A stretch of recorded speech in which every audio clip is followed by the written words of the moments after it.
देखो, अभी हम लोग जो भी डिस्कस करेंगे डिफ्लेक्शन के चैप्टर में, हम लोग एक एक सिंगल क्वेश्चन लगाएंगे।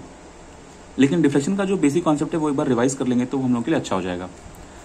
तो हम लोगों के पास जब भी डिफ्लेक्शन के क्वेश्चंस आते हैं तो उन क्वेश्चन को सॉल्व करने के लिए दिमाग में कौन कौन सी बातें एकदम पता रहनी चाहिए कि क्वेश्चन किस किस टाइप का आ सकता है जब भी डिफ्लेक्शन करते हैं। तो देखो, एक तो बेसिक अपना डिफ्लेक्शन का तरीका ये होता है कि आपके पास एक इक्वेशन दिया होता है जिसको हम लोग ऐसे रिप्रेजेंट करते हैं ना, d2y/dx², और यहाँ पे EI से मल्टीप्लाई रहता है और इसको हम मोमेंट के टर्म में लिखते हैं।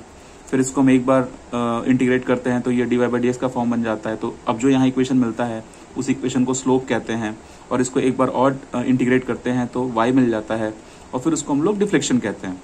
तो यहाँ तक जो डिफ्लेक्शन आप जो पहुंचते हैं वो स्लोप से होके ही पहुंचते हैं। तो कई बार इसी चैप्टर को हम लोग स्लोप एंड डिफ्लेक्शन कहते हैं, कई बार सिंपली डिफ्लेक्शन कहते हैं।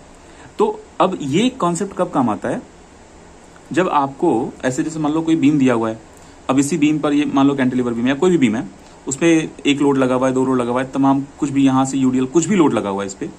तो आपको किसी सेक्शन पर अगर डिफ्लेक्शन निकालना है कि एक पर्टिकुलर सेक्शन यहाँ पे डिफ्लेक्शन कितना आएगा, तो पहली बात तो डिफ्लेक्शन का फिजिकल मतलब क्या होता है। वो क्या होता है कि बीम ऐसे टिल्ट करेगी या बीम ऐसे टिल्ट करेगी, वो लोड के ऊपर डिपेंड करता है कैसे किधर से लोड लग रहा है। तो किसी कौन सा पॉइंट कितना ऊपर या कितना नीचे गया है ना, उसी को हम लोग डिफ्लेक्शन कहते हैं। मतलब कितना डिफ्लेक्ट हुई है बीम, तो हर पॉइंट कितना ऊपर या कितना नीचे गया है उसको हम लोग डिफ्लेक्शन कहते हैं।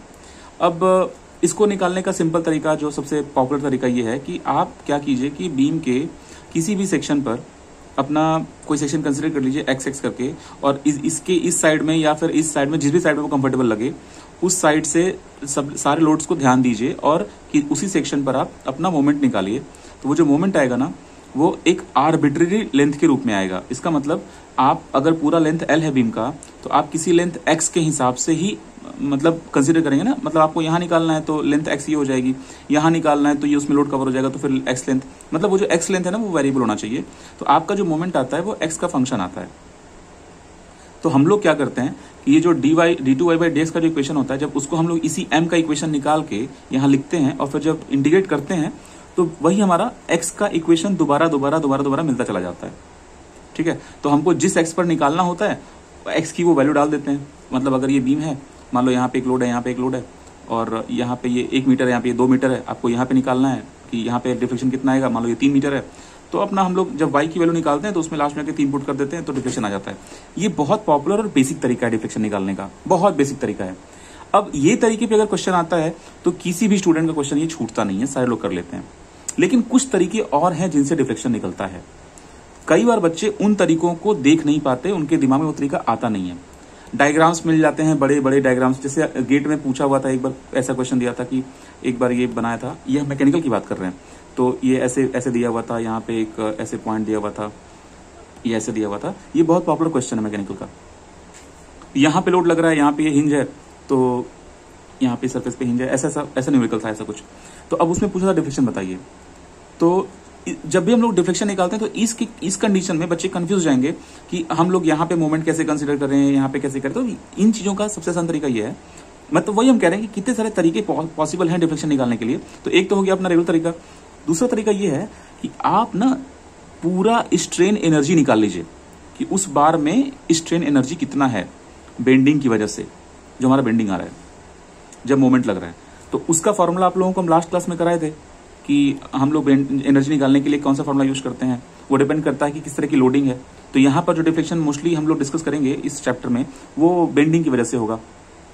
तो उसके लिए बेसिक इक्वेशन हम लोग यूज करते हैं कि 0 से L तक इंटीग्रेट करते हैं किस चीज को, mx² जो कि मोमेंट होगा, x का फंक्शन होगा, उसको dx करते हैं और 2EI करते हैं। इस फॉर्मूले से हम निकालते हैं कि स्ट्रेन एनर्जी कितनी होती है। फिर ठीक है, फिर उसको हम लोग एक थ्योरम के हिसाब से ये समझ लेते हैं कि अच्छा ठीक है, अगर आप इस एनर्जी को लोड से डिफरेंशिएट कर देते हैं तो फिर आपको उस पॉइंट के नीचे, उस लोड के नीचे का डिफ्लेक्शन निकल जाएगा।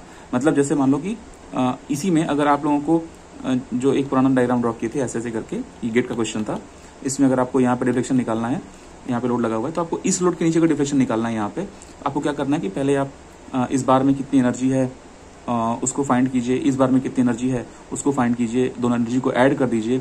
अब उस एनर्जी को ऐड करने के बाद आपको इस पॉइंट पर अगर डिफ्लेक्शन निकालना है तो उसको इस लोड के लिए आप डिफरेंशिएट कीजिए। वो सब तरीका हम लोग आगे बढ़ेंगे जब सॉल्व करेंगे। तो मतलब अभी हम बेसिक बात कर रहे हैं कि डिफ्लेक्शन को कैसे समझा जाए, कैसे अलग है डिफ्लेक्शन बाकी चैप्टर्स में। अब जो हम लोग प्रीवियस चैप्टर किए थे उसमें क्या था कि हम लोग समझ रहे थे कि अच्छा ठीक है ये कैसे निकालना है, रिएक्शंस कैसे निकालने हैं, मोमेंट कैसे निकालना है, तो वो अलग चैप्टर था। अब एसएफडी बीएमडी कैसे ड्रॉ करना है वो अलग चैप्टर था। ये डिफ्लेक्शन की बात हो रही है, तो डिफ्लेक्शन का ये सब बेसिक है। तो हम लोग वन बाय वन एकदम सिंगल क्वेश्चन हम लोग लेते जाएंगे, ठीक है, और सारा हम लोग डिटेल में जाएंगे। हाँ बोलिए, पूछिए।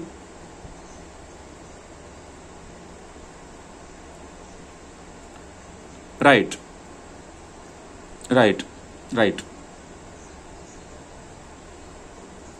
हाँ जैसे देखो, अगर मैकुलेज लगाते हो, एक होता है मैकुलेज, एक होता है डबल इंटीग्रेशन। मतलब डबल इंटीग्रेशन बहुत ज्यादा काम कर लेता है, मैकुलेज भी बहुत ज्यादा काम कर लेता है। तो मैकुलेज से ऑलमोस्ट सारे क्वेश्चन सॉल्व हो जाते हैं, और गेट में क्वेश्चन इतना बड़ा आता नहीं है, गेट में क्वेश्चन इतना बड़ा नहीं आता डिफ्लेक्शन को लेकर के, तो आपका डबल इंटीग्रेशन से भी सॉल्व हो जाता है, ठीक है। जो हम लोगों के क्वेश्चंस पहले टाइम में आए हुए हैं वो सारे क्वेश्चन हम लोग डिटेल में देख लेंगे तो आप समझ जाएंगे कि एक्चुअली पूछता क्या है। कुछ नहीं पूछता, वो बहुत इजी पेपर होगा डिफ्लेक्शन को लेकर के।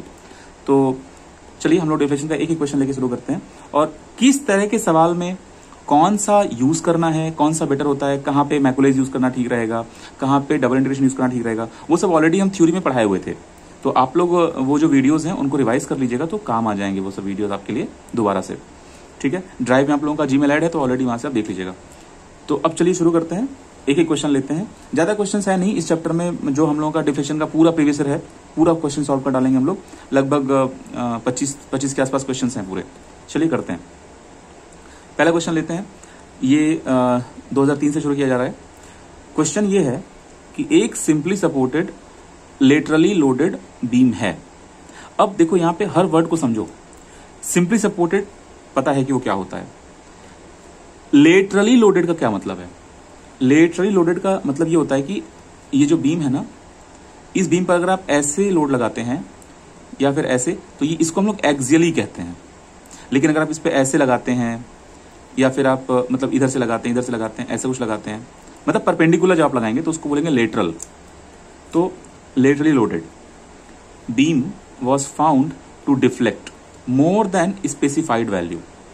Which of the following measures will reduce deflection? मतलब ऐसा हो रहा है कि एक बीम बनाई गई थी, उस बीम को लोडिंग कर दिया गया था, चाहे जैसी भी लोडिंग हो, किसी तरह का लोड हो, पॉइंट लोड हो, यूडीएल हो, यूवीएल, जो मन करे वो लोड होगा अपना, उस पर नहीं पता। बस ये कह रहा है कि वो बीम लोडेड है। कैसी लोडेड है? लेटरली लोडेड है। लेकिन लोड करने के बाद हम लोगों को ये दिखा कि जितना बीम डिफ्लेक्ट होना चाहिए था उससे ज्यादा बीम डिफ्लेक्ट हो गई। तो हम लोग किस मेजरमेंट को ध्यान रखें ताकि हमारा डिफ्लेक्शन उस वैल्यू को टच कर सके, मतलब वो स्पेसिफाइड रेंज में आ जाए, डिफ्लेक्शन ज्यादा ना हो। क्योंकि ज्यादा हो गई है तो हम लोग ऐसा क्या करें कि हमारा डिफ्लेक्शन जो है वो रिड्यूस हो जाए, ठीक है। क्वेश्चन ये कह रहा है। तो अब देखो, ये इस तरह के जो क्वेश्चंस होते हैं वो आप अगर ऐसे सोचेंगे कि ये कर दें वो कर दें तो बहुत दिक्कत होगा। उसके लिए आपको क्या करना है, पहले ऑप्शन देखिए। ऑप्शन देखेंगे तो यहां पे आएगा एरिया मोमेंट ऑफ इनर्शिया, यहां पे आएगा स्पैन, ठीक है, यहां पे आएगा मॉडुलस ऑफ इलास्टिसिटी। तो जब इस तरीके से आपको दिखेंगे तो आपको ध्यान देना पड़ेगा कि हम लोग एक काम करते हैं, हम लोग ये देखते हैं कि जो डिफ्लेक्शन होता है उस डिफ्लेक्शन के फॉर्मूले में कौन कौन सी चीज आती है और उसमें कौन कौन सी चीज प्रोपोर्शनल है, कौन सी इनवर्सली प्रोपोर्शनल है। ये सब देख करके हम लोग जज कर लेंगे कि कौन सा ऑप्शन हमारे लिए सही होगा, ठीक है। तो हम लोग एकदम आसान तरीके से ये सॉल्व करते हैं। देखो, सबसे पहले ये चलते हैं कि यहाँ पे देखो इक्वेशन लिखते हैं कि हम लोग एक बेसिक इक्वेशन जो लिखते हैं d2y/dx², और इसमें EI से मल्टीप्लाई रहता है और यहाँ पे हम लोग m लिख देते हैं, ठीक। अब इस EI को तुम चाहो तो यहाँ पे डिवाइड बाई EI भी कर सकते हो, तो चलो डिवाइड वाला कर देते हैं। अब इसको तुम ना एक बार इंटीग्रेट करो तो ये डिवाइड बाई dx बन जाएगा। अब उसके बाद ये बन जाएगा m/EI, और ये बात ये है कि हम इस m को कंसीडर कर रहे हैं, ये हमारा m x का फंक्शन है, कांस्टेंट नहीं है। क्योंकि कांस्टेंट कैसे मान सकते हैं, लोडिंग कैसी हमको नहीं पता ना, इसलिए कांस्टेंट नहीं मानते। तो हम लोग क्या करते हैं, इस m को, क्योंकि इंटीग्रेट कर रहे हैं तो इंटीग्रेट कर दो m को, ठीक है। अब उसके बाद क्या करो कि जब भी m को इंटीग्रेट करोगे dx के लिए तो कोई ना कोई कांस्टेंट आ जाएगा, ठीक। एक बार और इंटीग्रेट कर दो, तो चलो एक बार और इंटीग्रेट कर दिए तो ठीक है। ये 1/EI जस का तस आ जाएगा और ये 2 बार इंटीग्रेट हो जाएगा, तो इसको ऐसे 2 बार इंटीग्रेट कर दो, dx कर दो, प्लस ये जो है वो हमारा c1x हो जाएगा प्लस c2 हो जाएगा। चलो ये तो रही इंटीग्रेशन की बात। अब इस इंटीग्रेशन में तुम देखो कि जो इक्वेशन फाइनली आया ये y का इक्वेशन है। y को हम लोग डिफ्लेक्शन कहते हैं। y को डिफ्लेक्शन क्यों कहते हैं?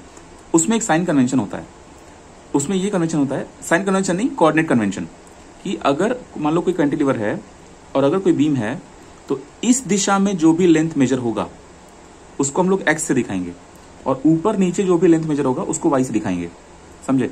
तो ये जो नीचे गया ऊपर गया इस तरह का जो डिफ्लेक्शन हुआ वो y एक्सिस पे होता है, मतलब ये हो गया x एक्सिस, ये हो गया y एक्सिस, इसीलिए डिफ्लेक्शन को y से दिखाते हैं। डिफ्लेक्शन का सीधा मतलब तो समझ में आ रहा है। अब देखो ये जो हमारा डिफ्लेक्शन हमको y के लिए मिल रहा है, ये डिफ्लेक्शन किसके किसके प्रोपोर्शनल है और किसके किसके इनवर्सली प्रोपोर्शनल है।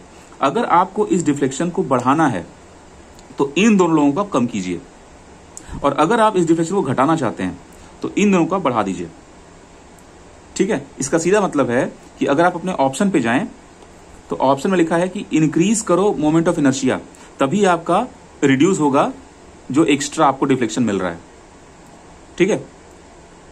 ये क्लियर हो गया, साफ साफ है। ये क्वेश्चन एमसीक्यू में था, कोई दिक्कत की बात नहीं है। पहला ऑप्शन एकदम सही हो जाएगा। अगर ये क्वेश्चन एमएसक्यू में बनाते, मतलब मल्टीपल सेलेक्ट ऑप्शन अगर करेक्ट होते, मल्टीपल सेलेक्ट करना होता, तो फिर वो ऑप्शन को वैसे फ्रेम करते कि हमारा जो यहां पे वो लेसर की जगह मोर कर देते। तो अगर मोर का मतलब ये है कि मॉडुलस ऑफ इलास्टिसिटी अगर ई को आप मोर करेंगे तो वाई तो इसके इनवर्सली प्रोपोर्शनल होता है तो वो घट जाएगा, है ना? लेकिन फिलहाल ये एमसीक्यू में क्वेश्चन बना हुआ है तो कोई दिक्कत नहीं है। तो इस तरीके से हम लोग इस क्वेश्चन को सोच सकते हैं। तो चलिए अगला क्वेश्चन देखते हैं।